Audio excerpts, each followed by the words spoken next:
Hello again, everyone. Welcome back to the Vintage Sewing Machine Garage. You are looking at the Morse sewing machine, circa 1968, 69, I'm guessing. This will be one of the last all-metal machines that was produced in Japan, other than, of course, some of those 1970s Kenmores I have referenced many times. So some of you may remember earlier video I made.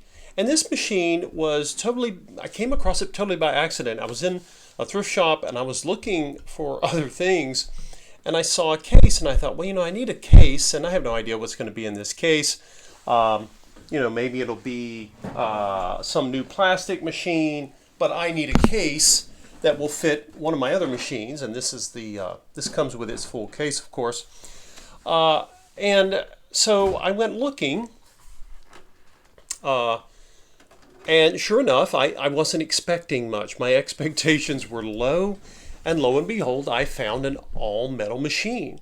Now, one of the things you can tell with machines as we get into the 60s is there are certain areas where they begin to cut corners, right? This machine does not have that. The door over here is metal, as is the hand wheel. And of course, your knobs are plastic, but that's been true for a very long time in machines. And there's a little wonderful swivel door here that reveals the place where you will put in a cam. Now, I don't have the manual here, and so when I was looking, I thought, well, how do you insert cams? How do you pull one out? Because there's a cam follower. I'm going to zoom in here so you can see it. Hopefully you'll see it. There is a cam follower. It's my flashlight. And it is pushing against the cam. If I push here, you'll see it right there. Okay, there's like a little metal arm. You think, well, how am I going to get that arm off? Because if you take the cam out when the arm is pressing against it, it will stress the cam and stress the machine. But notice, if I tilt up a bit here, you can see that when you open this and it stops, you can keep pushing. There's a little piece, a nub that pushes down. Now watch the area where I'm pointing to that cam follower there. Watch, when I push to the right, I go clockwise, it pulls it back. And now this is stationary. So it has a wonderful, this thing is not just to hide the cam, it actually is attached to the lid, but it pushes down on a piece that now allows the cam to be released. There's the cam follower, and it drops down just enough to give room to pull the cam out. And of course, the cam is inserted with a little nub there. So that's kind of a neat trick. Now watch when I turn this down. I'll zoom back in. See if you can see this cam follower move. Watch. Now it comes back up. When I swing clockwise, it pushes it down so I can remove the cam. You put the cam back in. Now watch. That cam follower is going to come up. And sure enough, it does to meet the cam. And it has to, because that's why it's called a cam follower. So a couple of things I discovered about this machine that were rather interesting to me, and I wasn't expecting them. Sometimes you get these little fun things that happen. Look over here on the side, if you look at the side of the machine, typically when you first look at this, you think, okay, well, there's nothing unusual about that. I see my block cord, which has two outlets, one for light, one for motor. They are marked light motor, that's nice.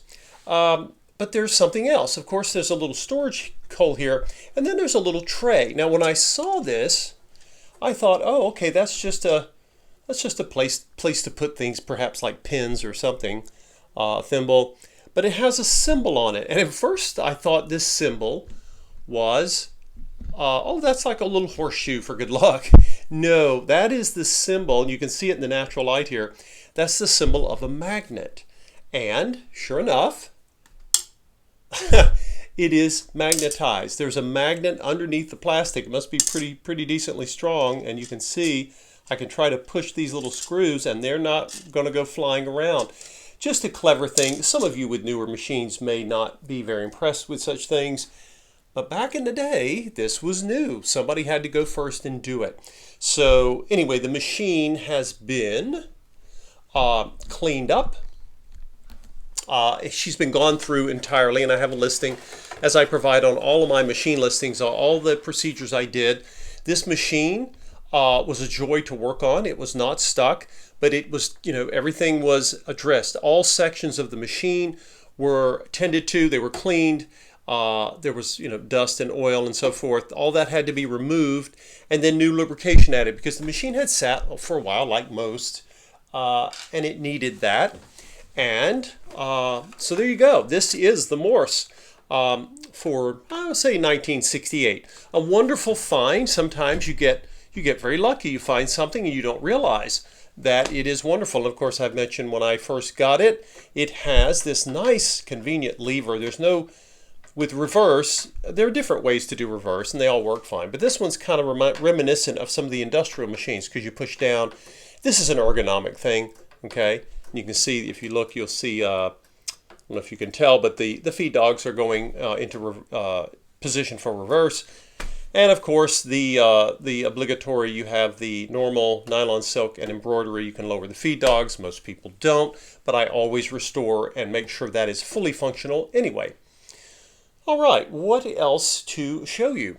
Let's see, I think that's it. Basically, this machine is ready to go.